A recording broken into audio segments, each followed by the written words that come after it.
আপনাদেরকে জানাবো হযরত ইব্রাহিম আলাইহিসসালাম যেভাবে কাবা ঘর নির্মাণ করেছিলেন। ইসমাইল আলাইহিসসালাম যখন একটু বড় হলেন তখন আল্লাহ তাআলা ইব্রাহিম আলাইহিসসালামকে মসজিদ নির্মাণের নির্দেশ দিলেন। হযরত ইব্রাহিম আলাইহিসসালাম একবার শাম দেশ সিরিয়া থেকে মক্কায় আগমন করলেন। সেখানে পুত্র ইসমাইলকে জমজমের পাশে গাছের নিচে বসে তীরধনুক ঠিক করছেন দেখতে পেলেন।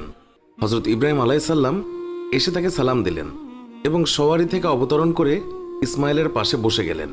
আর ইসমাইলকে উদ্দেশ্য করে কোনো ভূমিকা ছাড়াই বললেন, হে ইসমাইল, আল্লাহ তাআলা আমাকে একটি কাজ করার হুকুম দিয়েছেন। ইসমাইল বললেন, পিতা, আপনাকে যা আদেশ দিয়েছেন তা পালন করুন। তখন ইব্রাহিম আলাইহিসসালাম বললেন, হে ইসমাইল, আমার প্রভু আমাকে তার জন্য একটি গৃহ নির্মাণের আদেশ দিয়েছেন। তখন ইসমাইল আলাইহিসসালাম বললেন, আমরা কোন স্থানে গৃহ নির্মাণ করব? এই স্থান নিয়ে বিভিন্ন মতানৈক্য রয়েছে। সম্মানিত পাঠক, বাইতুল্লাহর স্থান বর্ণনা করতে গেলে পৃথিবী সৃষ্টির ইতিহাস আগে বর্ণনা করতে হবে। এই পৃথিবী আজকে আমরা যেই রকম দেখছি সেই রকম ছিল না। এই পৃথিবী সৃষ্টির পূর্বে পানি আর পানি ছিল।